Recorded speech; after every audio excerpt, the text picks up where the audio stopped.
빨리 나가세요. 뭐 하는 거야? 저런 사람한테 시간 낭비하지 말고 빨리 처리해. 신분 증거 없다는데 뭘 상담해요. 도윤은 잠시 눈을 감았다가 말했습니다. 죄송합니다. 일단 어르신 말씀부터 들어야죠. 그 순간 모두의 시선이 도윤에게 꽂혔고 나는 모욕과 수치심 속에서 서서히 무너지고 있었습니다. 여기 서류나 좀 봐라. 저는 일부러 구겨진 봉투를 박도윤의 가슴에 세게 던졌습니다.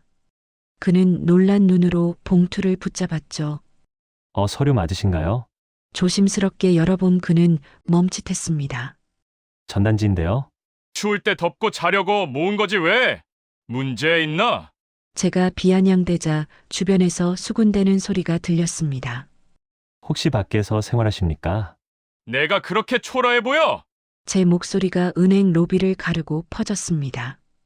여러분 사람 많은 곳에서 이유도 모른 채 모욕당해 본 적 있으세요? 말 한마디 못하고 억울함이 목까지 차오르는데 그 자리에선 그저 쓰레기, 취급만 받는 느낌. 오늘 이야기의 주인공도 그랬습니다. 서류 봉투 하나 던졌을 뿐인데 모두가 그를 비웃었죠. 하지만 그들은 몰랐습니다. 모욕당하던 그 사람이 어떻게 되는지를. 이야기를 시작하기 전에 구독과 좋아요 눌러주시면 영상 제작에 큰 힘이 됩니다. 안녕하세요. 저는 강무진입니다. 올해 58비죠. 수도권 외곽 조용한 소도시에서 중견기업 무진테크를 운영하고 있어요. 아내를 일찍 잃고 외동딸 지민이를 홀로 키워왔거든요. 그 아이가 벌써 28이 되었네요. 시간 참 빠르죠. 오늘 밤도 여느 때처럼 서재에서 회사 자료를 정리하고 있었습니다. 벽시계가 11시를 가리키고 있었어요. 그런데 현관문이 열리는 소리가 들렸죠. 지민이가 돌아온 모양이었습니다. 평소보다 늦은 시간이라 조금 이상했어요. 그 아이는 원래 규칙적인 생활을 하거든요. 회계사무소에서 일하면서도 항상 저녁 9시엔 집에 들어오죠. 복도를 걸어오는 발걸음이 평소와 달랐습니다. 뭔가 조심스럽고 망설이는 듯 했어요. 서재 문 앞에서 잠시 멈춰서더니 톡톡 노크를 했죠. 아빠, 들어가도 될까요? 목소리가 떨리고 있었습니다. 무슨 일인지 궁금했어요. 그래, 들어와. 지민이가 문을 열고 들어왔습니다. 얼굴이 상기되어 있었고 눈이 조금 붓기도 했네요. 뭔가 고민이 있어 보였어요. 아빠, 앉아 계세요. 그 아이가 제 앞 의자에 조심스럽게 앉았습니다. 손을 무릎 위에 가지런히 모으고 있었어요. 평소 중요한 얘기를 할 때 하는 자세였죠. 무슨 일이야, 지민아. 저도 서류를 내려놓고 딸을 바라봤습니다. 그 아이는 잠시 망설이더니 깊게 숨을 들이마셨어요. 아빠, 나 결혼하고 싶은 사람이 생겼어요. 순간 귀를 의심했습니다. 지민이는 지금까지 연애에 별로 관심이 없어 보였거든요. 회사 일에만 집중하고 있다고 생각했는데요. 결혼이라고. 제가 되묻자 지민이가 고개를 끄덕였습니다. 볼이 더욱 빨갛게 상기되었어요. 네, 아빠. 정말 좋은 사람이에요. 그 아이의 목소리에 진정성이 묻어났습니다. 눈도 반짝이고 있었고요. 처음 보는 표정이었어요. 저는 잠시 말문이 막혔습니다. 기쁜 일이면서도 한편으로는 서운한 마음이 들었거든요. 그동안 저와 둘이서 평온하게 살아왔는데 이제 그 시간이 끝나는 것 같았어요. 그래서 그 사람이 누군데? 은행에서 상담 업무를 하는 분이에요. 이름은 박도윤이고 31살이세요. 지민이가 조심스럽게 말했습니다. 그리고 잠시 망설이더니 다시 입을 열었어요. 아빠 말씀대로 했어요. 우리 집이 부자라는 얘기 절대 안 했고요. 제가 예전에 지민이에게 했던 말이었습니다. 언젠가 좋아하는 사람이 생기면 우리 집 형편을 먼저 말하지 말라고 했었거든요. 그 사람의 진심을 확인해 보라고요. 그럼 뭐라고 했는데? 아빠가 시장에서 노점을 하신다고 했어요. 지민이의 대답에 저는 쓴웃음을 지었습니다. 시장 노점이라니. 그럼 우리가 그냥 평범한 서민 가정이라고 생각하겠네요. 그 사람 반응은 어땠어? 전혀 달라진 게 없었어요. 오히려 더 따뜻하게 대해주셨어요. 아빠 고생 많이 하셨다면서 언젠가 인사드리고 싶다고 하셨거든요. 지민이의 눈이 다시 반짝였습니다.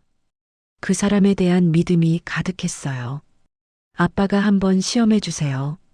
그 사람이 정말 어떤 분인지 확인해 주시면 안 될까요?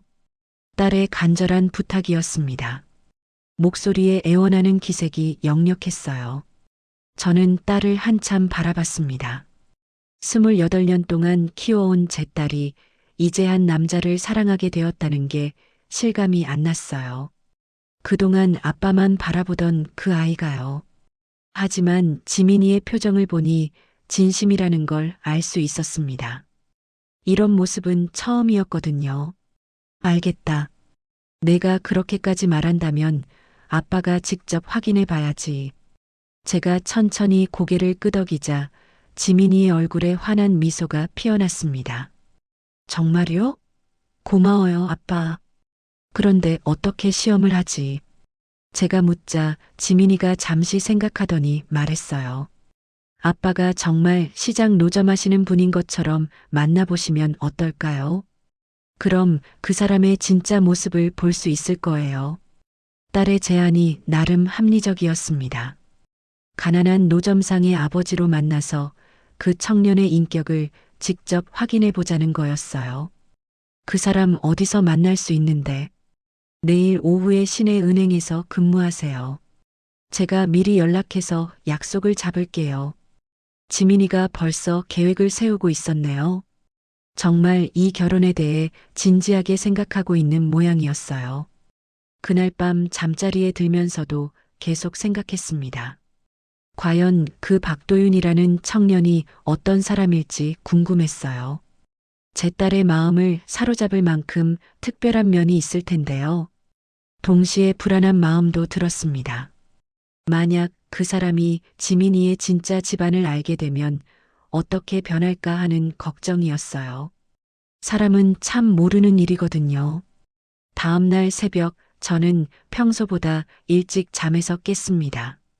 밤새 뒤척이느라 제대로 잠을 이루지 못했거든요.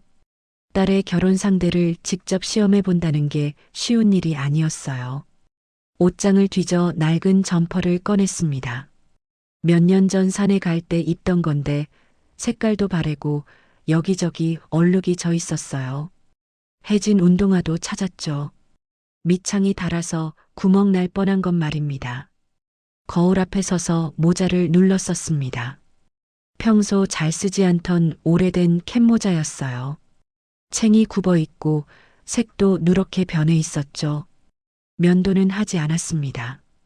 어제부터 안 한 덕분에 턱수염이 거칠게 자라 있었어요. 거울 속 제 모습을 보니 정말 초라해 보였습니다. 이 정도면 완전히 노숙자지 뭐.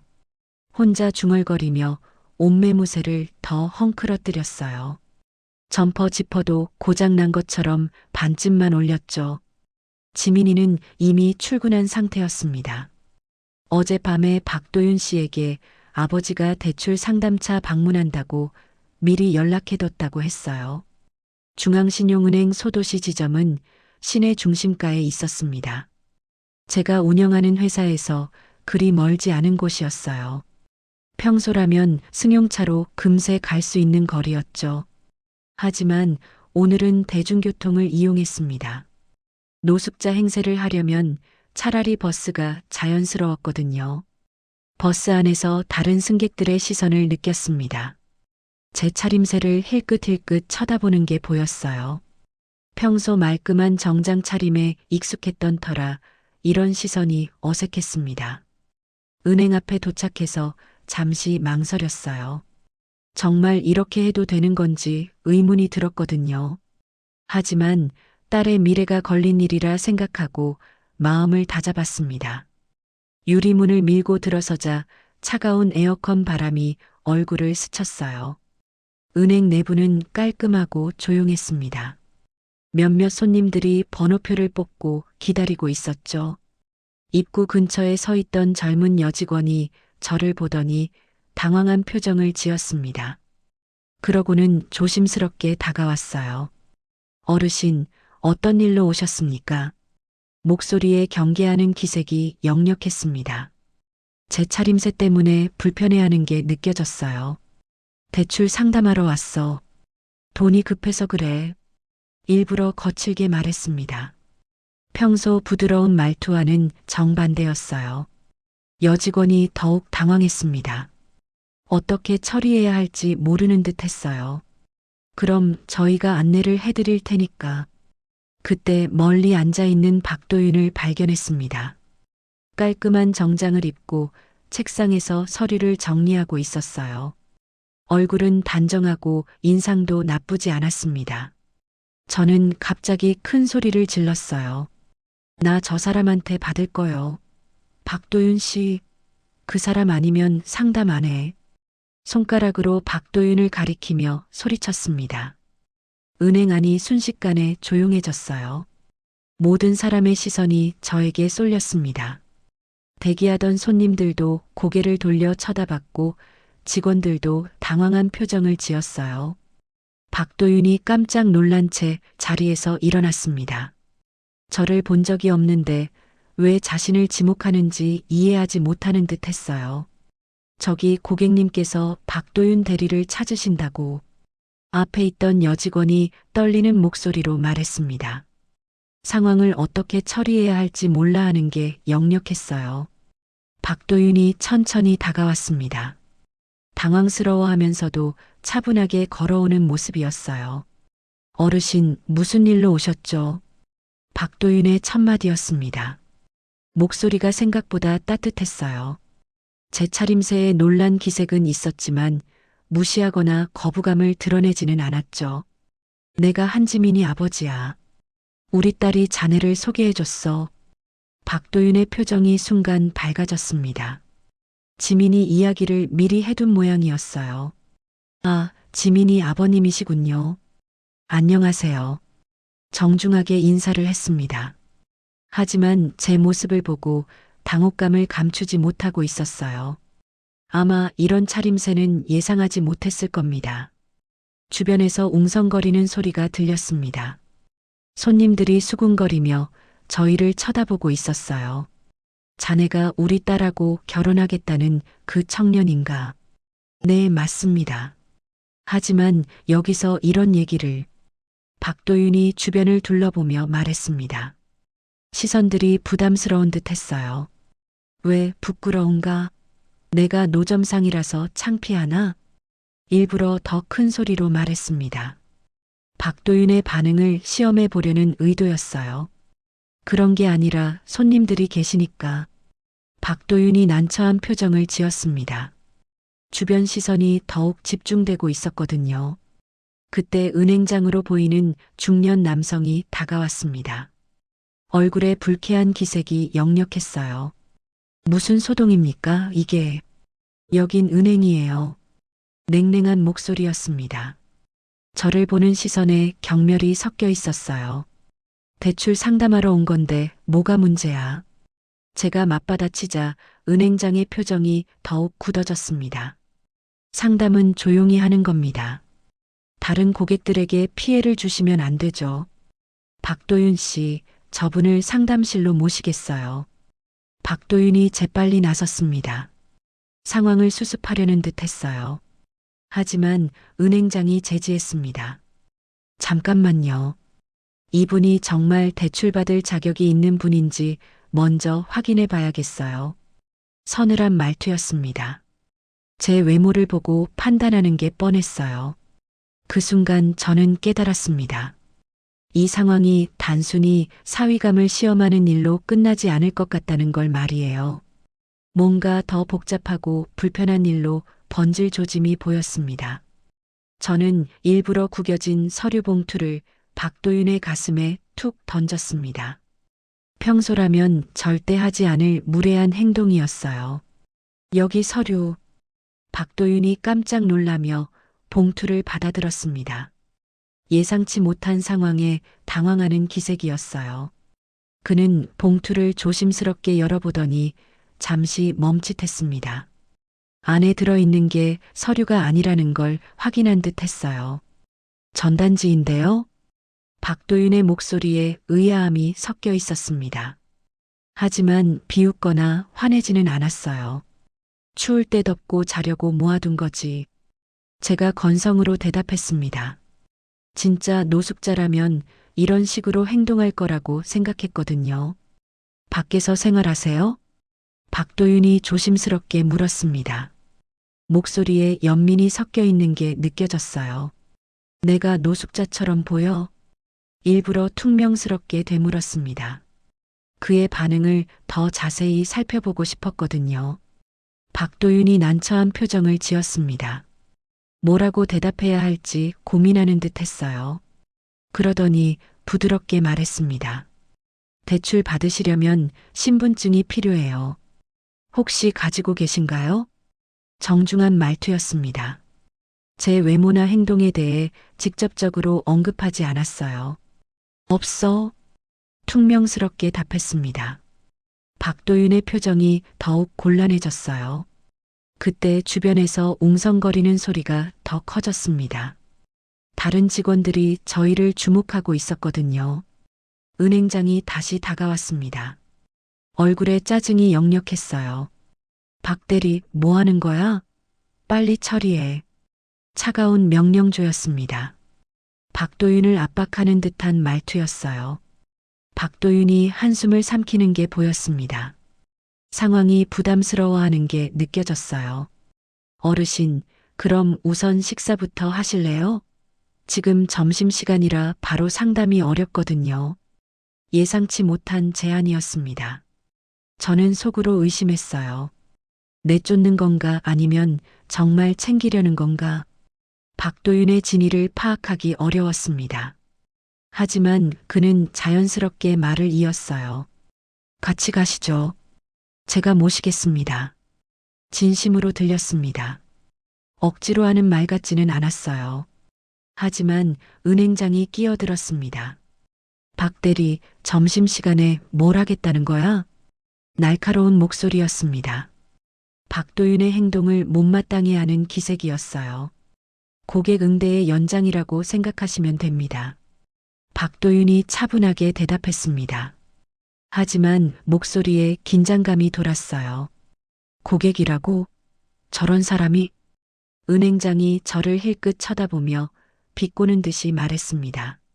노골적으로 무시하는 태도였어요. 다른 직원들도 수군거리기 시작했습니다.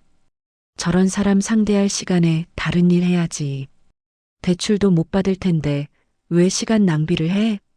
속닥거리는 소리가 들렸습니다. 저를 향한 차가운 시선들이었어요. 그때 한 여직원이 다가왔습니다. 박 대리님, 신분증도 없는 분 상대하면 나중에 문제 생겨요. 걱정하는 듯한 말투였지만 속내는 다른 것 같았어요. 박도윤이 잠시 망설였습니다. 동료들의 시선과 압박 사이에서 고민하는 듯 했어요. 저는 그의 표정을 유심히 관찰했습니다. 과연 어떤 선택을 할지 궁금했거든요. 괜찮습니다. 제 개인 시간이니까요. 박도윤이 단호하게 말했습니다. 주변의 시선을 의식하지 않는 듯 했어요. 은행장의 얼굴이 일그러졌습니다. 박 대리, 은행 이미지를 생각해야지. 위협적인 말투였습니다. 하지만 박도윤은 물러서지 않았어요. 고객은 고객입니다. 차별하면 안 되죠. 그의 목소리에 확신이 들어 있었습니다. 옳다고 믿는 일을 포기하지 않겠다는 의지였어요. 주변이 더욱 싸늘해졌습니다. 동료들의 시선이 차갑게 변했어요. 그럼 책임은 내가 져야지. 은행장이 냉정하게 말하고는 돌아서 갔습니다. 박도윤을 완전히 고립시키는 분위기였어요. 다른 직원들도 하나둘 자리로 돌아갔습니다. 박도윤을 외면하는 듯한 태도였어요. 박도윤이 잠시 어두운 표정을 지었습니다. 직장에서의 입지가 어려워진다는 걸 알고 있는 듯 했어요. 하지만 곧 다시 저를 바라보며 미소를 지었습니다. 억지로 짓는 미소가 아니라 자연스러운 표정이었어요. 가시죠, 어르신. 맛있는 곳 알고 있거든요. 그의 말에 진정성이 느껴졌습니다.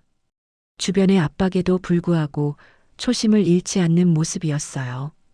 저는 속으로 복잡한 감정을 느꼈습니다. 이 청년이 정말 괜찮은 사람인 것 같기도 하고 아니면 너무 어수룩한 건 아닌지 하는 걱정도 들었어요. 은행을 나서면서 뒤돌아보니 직원들이 창문 너머로 저희를 쳐다보고 있었습니다. 곱지 않은 시선들이었어요. 박도윤이 그 시선들을 의식하지 않는 척하며 앞장서서 걸었습니다. 하지만 어깨가 조금 움츠러든 것 같았어요. 저는 문득 이런 생각이 들었습니다. 과연 이 청년이 앞으로 어떤 선택들을 하게 될까? 그리고 그 선택들이 어떤 결과를 가져올까?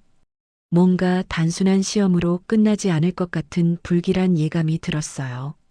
박도윤이 저를 안내한 곳은 은행에서 2블록 정도 떨어진 골목의 작은 김치찌개 집이었습니다.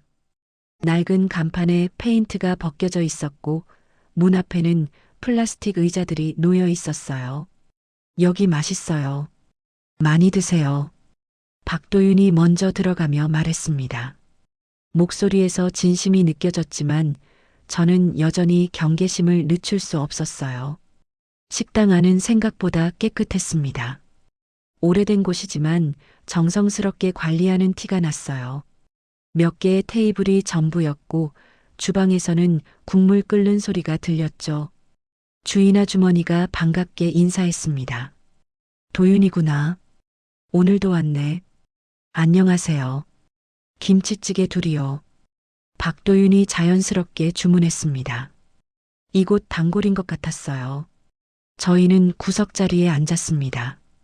박도윤이 물을 떠다 주며 조심스럽게 말을 건넸어요. 어르신, 아까 은행에서 죄송했습니다. 동료들이 좀 그랬죠. 사과하는 목소리였습니다. 하지만 저는 속으로 경계했어요. 이놈이 왜 갑자기 친절하게구나. 뭔가 속셈이 있는 건 아닐까? 김치찌개가 나왔습니다. 김치가 잘 익어서 색깔이 진했고 냄새도 좋았어요. 드세요, 어르신. 박도윤이 먼저 숟가락을 건네주었습니다. 저는 의심스러운 마음을 감추며 받아들였어요. 국물을 한 숟가락 떠보니 정말 맛있었습니다. 적당히 칼칼하면서도 깊은 맛이 났어요. 박도윤이 조심스럽게 입을 열었습니다. 어르신, 신분증만 있으시면 도와드릴 방법이 있을 것 같아요. 그 말에 저는 순간 긴장했습니다. 역시 신분증이 목적이었나 싶었거든요. 뭔데? 말해봐. 퉁명스럽게 되물었습니다. 박도윤의 진위를 파악하고 싶었어요. 그건 보여주시면 알려드릴 수 있어요. 박도윤의 대답에 저는 소름이 돋았습니다. 역시 신분증이 목적이었나? 혹시 사기를 치려는 건 아닐까? 의심이 꼬리에 꼬리를 물었습니다. 이 청년의 친절이 갑자기 계산적으로 보였어요. 왜 꼭 신분증을 봐야 하는데? 대출은 아무래도 신용조회가 필요해서요. 혹시 다른 은행에서 거절당하셨나 해서요. 그럴듯한 설명이었지만 여전히 의심스러웠습니다. 진짜 도우려는 건지 아니면 개인정보를 빼내려는 건지 알 수 없었어요. 그때 식당 구석에서 혼자 식사하던 할머니가 눈에 띄었습니다.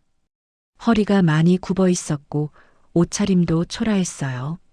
할머니가 계산하려고 지갑을 꺼내는데 안에 돈이 얼마 없어 보였습니다. 몇 장의 1,000원짜리 지폐를 세어보고 계시더니 망설이는 표정을 지었어요. 박도윤이 그 모습을 본 듯 자리에서 일어났습니다. 할머니, 오늘도 제가 계산할게요. 자연스럽게 말하며 주인 아주머니에게 다가갔어요. 할머니가 깜짝 놀라며 손을 저었습니다. 아니야, 젊은이. 내가 낼 수 있어. 괜찮으세요. 제가 단골이라 할인받거든요. 박도윤이 부드럽게 설득했습니다. 할머니를 당황하게 하지 않으려고 핑계를 대는 것 같았어요. 할머니가 고개를 숙이며 말했습니다. 고맙네, 젊은이. 나중에 꼭 갚을게. 천천히 하세요. 급하지 않아요. 박도윤의 목소리에 진심 어린 따뜻함이 들어 있었습니다. 저는 그 장면을 지켜보며 더욱 혼란스러워졌습니다. 착한 건지 아니면 이것도 계산된 행동인지 모르겠네. 할머니가 나가신 후 박도윤이 돌아와 앉았습니다. 자신이 한 일을 자랑하거나 언급하지 않았어요. 어르신도 식사 다 하셨네요. 평범하게 말하며 물을 더 따라 주었습니다. 저는 박도윤을 유심히 관찰했습니다. 표정에서 거짓이나 계산을 찾으려고 했지만 쉽지 않았어요. 자네가 왜 할머니 계산을 대신 내주는가? 직접적으로 물어봤습니다. 그의 진위를 확인하고 싶었거든요. 그냥요. 어르신들 힘드시잖아요. 담담한 대답이었습니다. 특별한 이유를 대지 않았어요. 자주 그런가? 가끔이요. 제가 할 수 있을 때만요. 박도윤이 겸손하게 말했습니다. 자신의 행동을 크게 여기지 않는 듯 했어요. 저는 더욱 복잡한 마음이 되었습니다. 신분증을 요구할 때는 의심스러웠는데 할머니를 도와주는 모습은 진짜 같았거든요. 이 청년이 정말 어떤 사람일까? 진심인가 아니면 연기인가? 주인 아주머니가 계산서를 가져왔습니다. 할머니 것까지 해서 10,000원이네.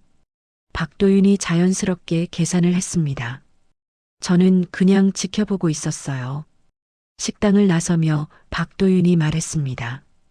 어르신, 정말 도와드리고 싶어요. 지민이 아버님이시니까요. 진심 어린 목소리였습니다. 하지만 저는 여전히 확신할 수 없었어요. 길을 걸으며 계속 생각했습니다.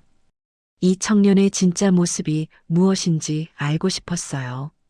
은행으로 돌아가는 길에 박도윤이 잠시 멈춰 섰습니다. 어르신, 혹시 제가 도움이 될 수 있다면 언제든 연락 주세요. 명함을 건네주었습니다. 손에 기름때가 묻어 있었는데도 개의치 않는 듯 했어요. 저는 명함을 받으며 그의 얼굴을 다시 한번 자세히 봤습니다. 과연 이 사람이 우리 딸과 결혼해도 될 만한 사람일까요? 아직 답은 나오지 않았습니다. 오히려 더 많은 의문만 생겼어요. 은행으로 돌아오자 분위기가 전과 달랐습니다. 직원들의 시선이 더욱 차가워진 것 같았어요. 아까 일로 박도윤에 대한 시선도 곱지 않았죠.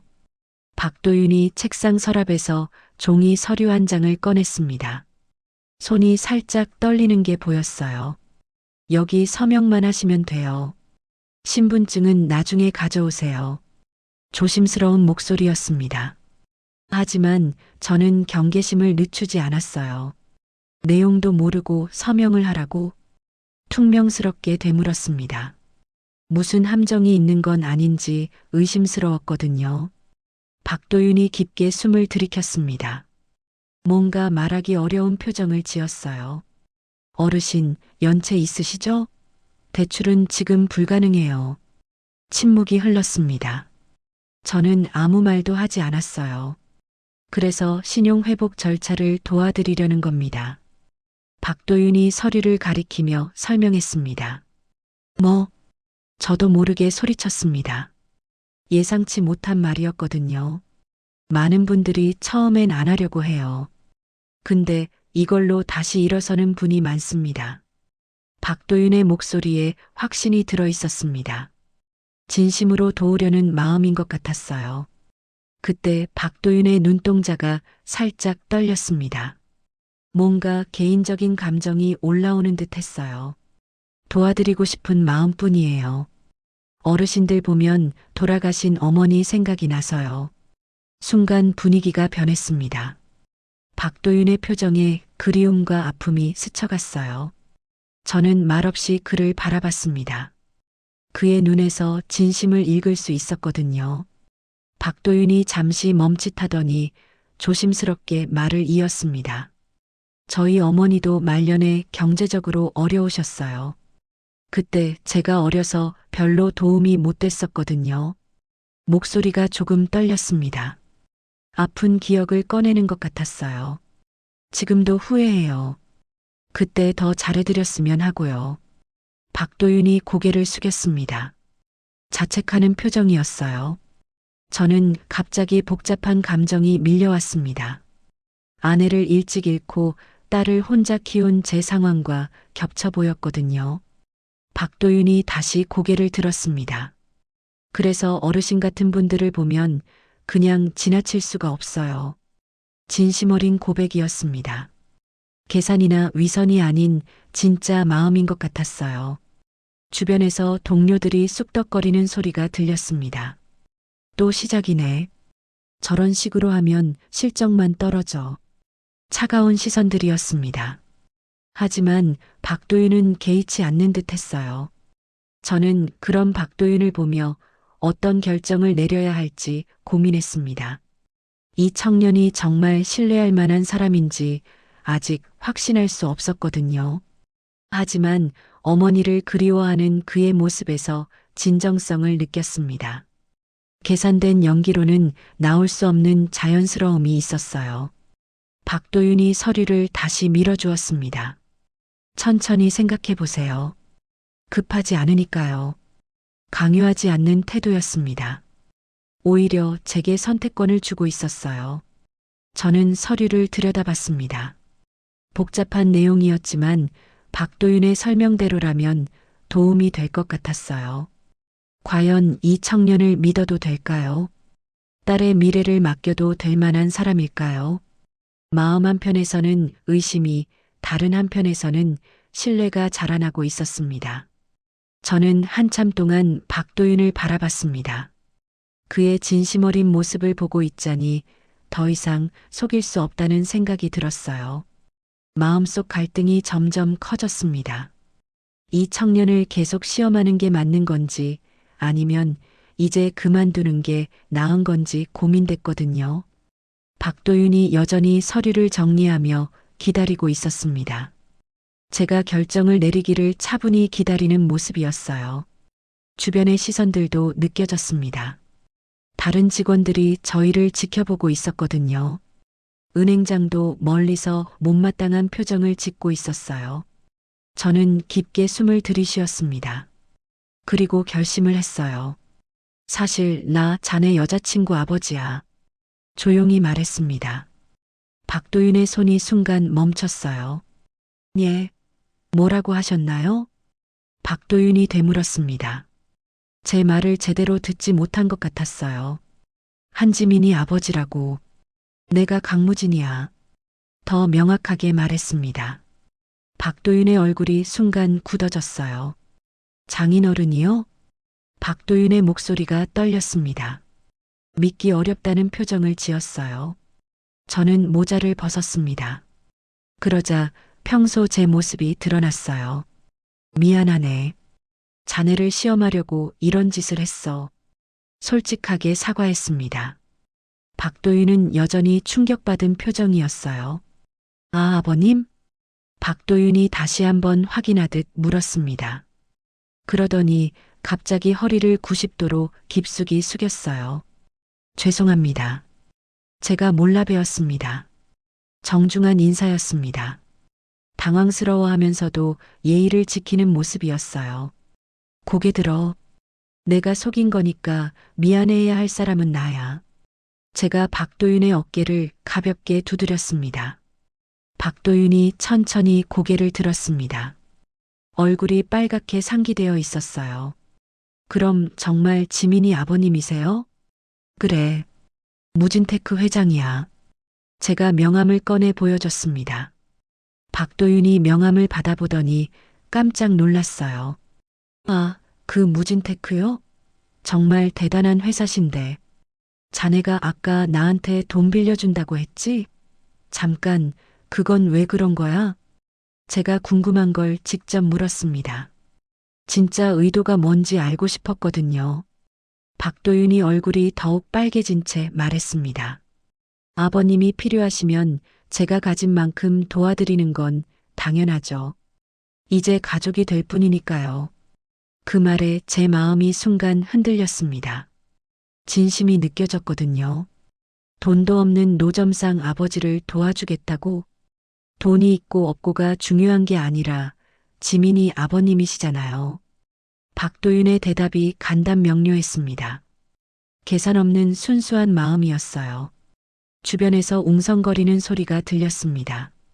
다른 직원들이 상황을 파악하지 못하고 있는 듯 했어요. 은행장이 멀리서 다가오는 게 보였습니다. 뭔가 이상하다고 생각하는 것 같았어요. 아버님, 그럼 지민이는 알고 있나요? 박도윤이 조심스럽게 물었습니다. 물론이지.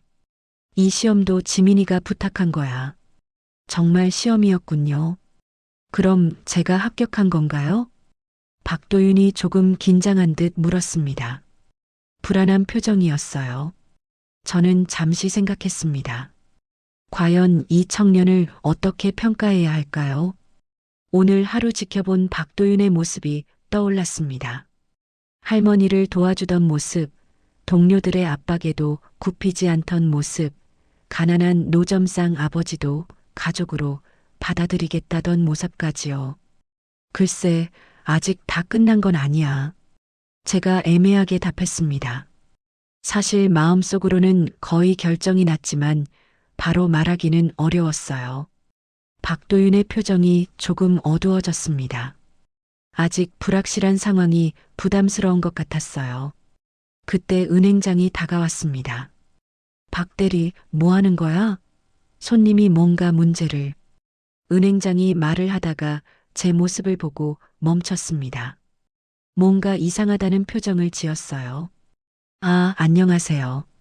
제가 정중하게 인사했습니다. 평소 차림새와 말투로 바뀌니 분위기가 완전히 달라졌어요. 은행장이 당황한 표정을 지었습니다.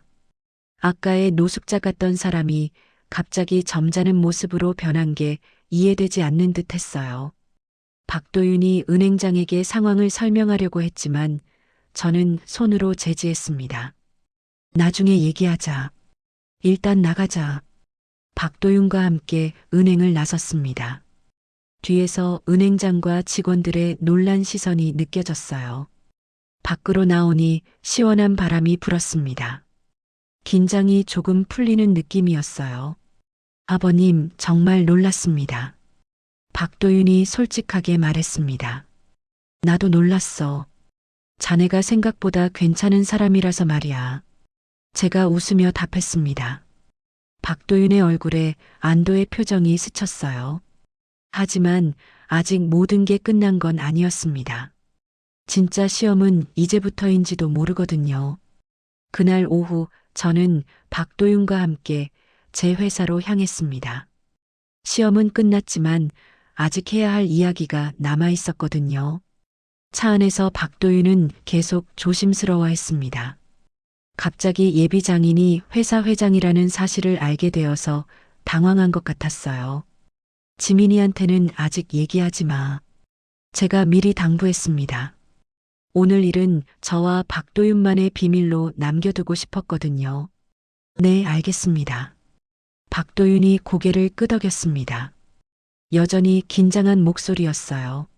무진테크 본사 건물이 보였습니다.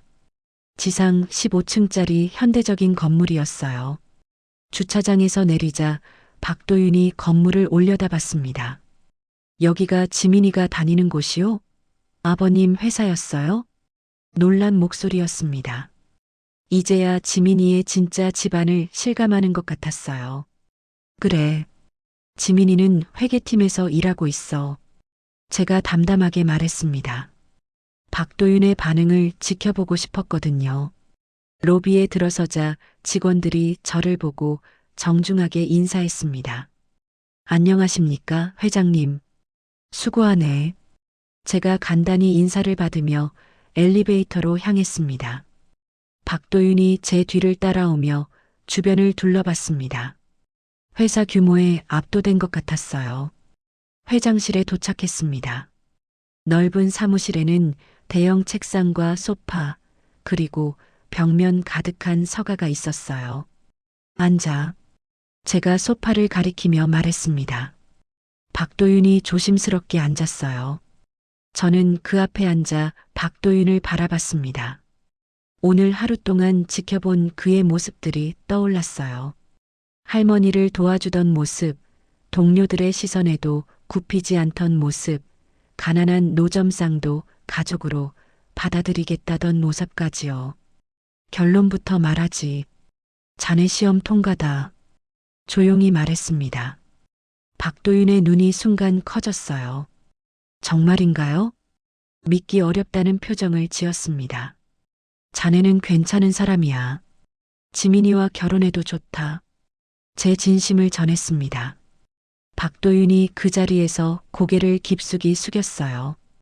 감사합니다, 아버님. 정말 감사합니다.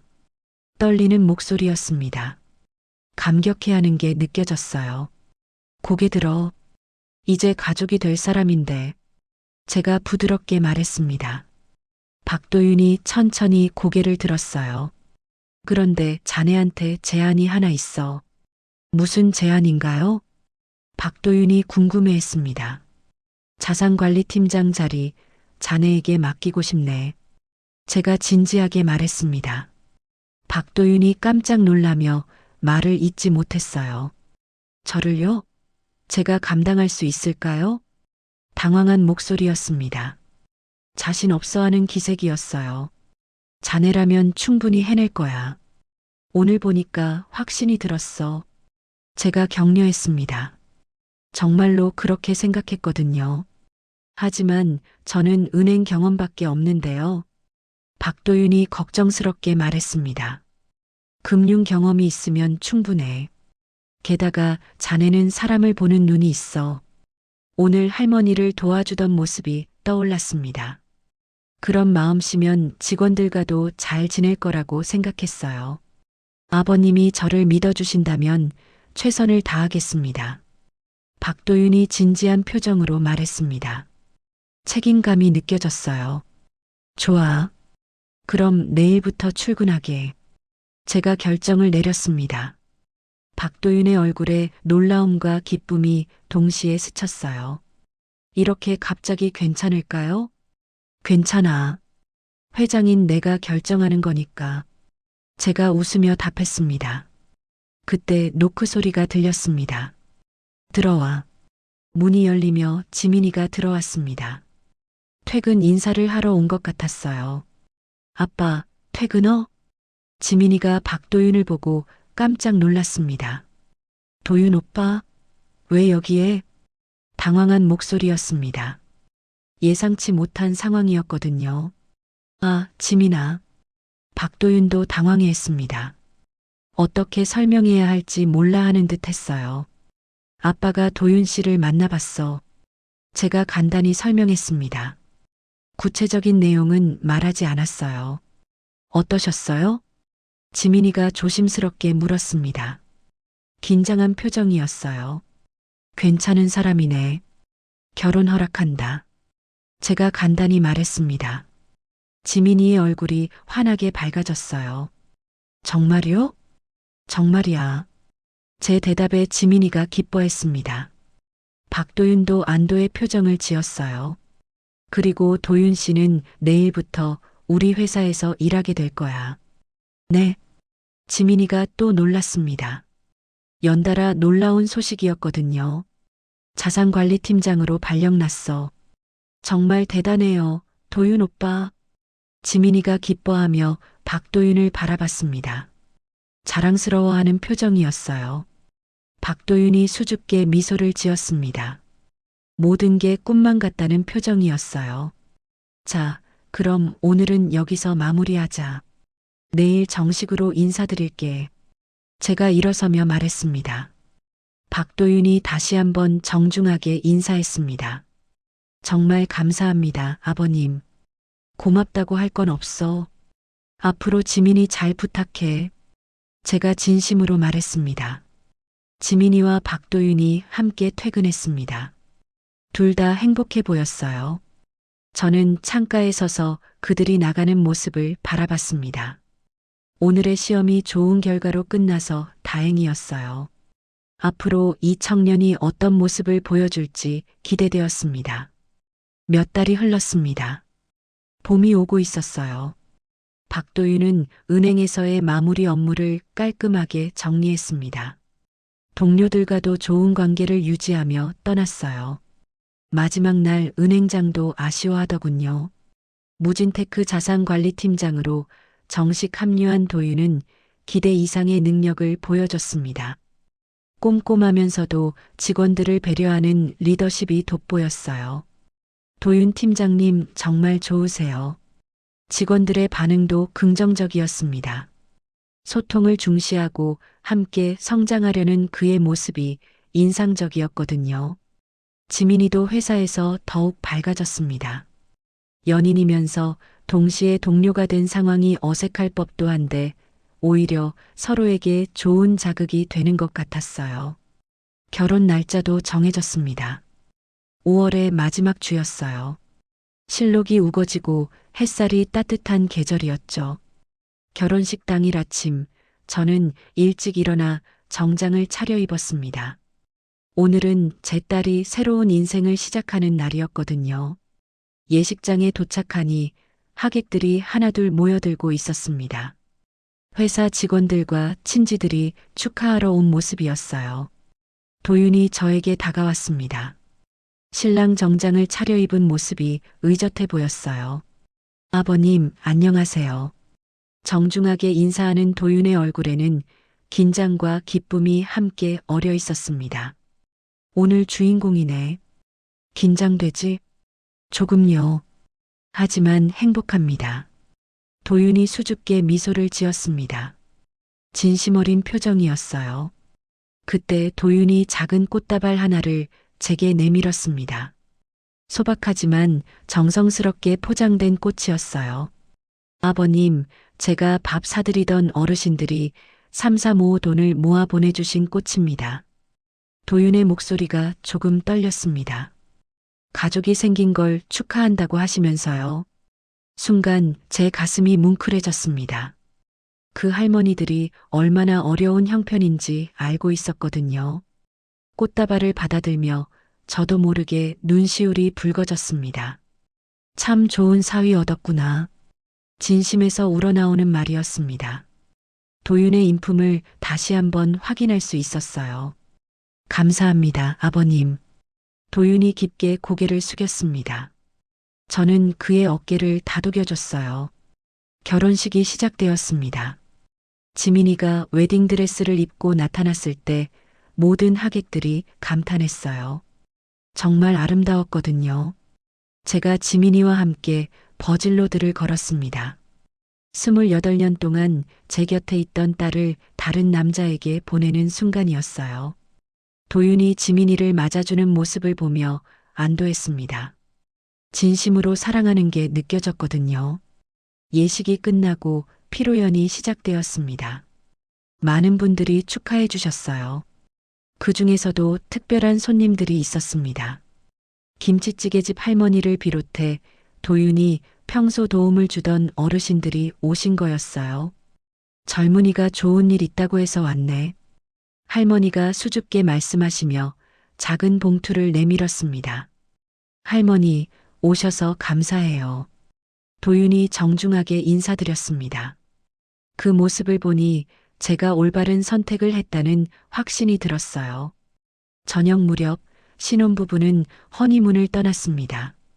제주도로 간다고 했어요. 저는 혼자 집으로 돌아왔습니다. 갑자기 조용해진 집이 허전했지만 동시에 뿌듯한 마음도 들었어요. 베란다에 나가 봄바람을 맞으며 하늘을 올려다봤습니다. 별들이 총총 떠 있었어요. 여보, 지민이 정말 좋은 사람 만났어. 이제 걱정하지 마. 돌아가신 아내에게 속삭였습니다. 마음 한편이 따뜻해지는 느낌이었어요. 몇 년 전만 해도 딸의 결혼이 이렇게 기쁠 줄 몰랐습니다. 하지만 도윤 같은 사람을 만나니 오히려 든든했어요. 진짜 가족이란 혈연이 아니라 마음으로 맺어지는 것이라는 걸 깨달았습니다. 도윤은 이미 제게 아들 같은 존재가 되어 있었거든요. 앞으로 우리 가족에게는 어떤 일들이 기다리고 있을까요? 분명 좋은 일들이 많을 거라 믿었습니다. 새로운 시작, 새로운 가족의 출발이었어요. 이야기를 시청해주신 여러분 고맙습니다. 다음에 더 재밌는 이야기로 찾아뵙겠습니다. 감사합니다.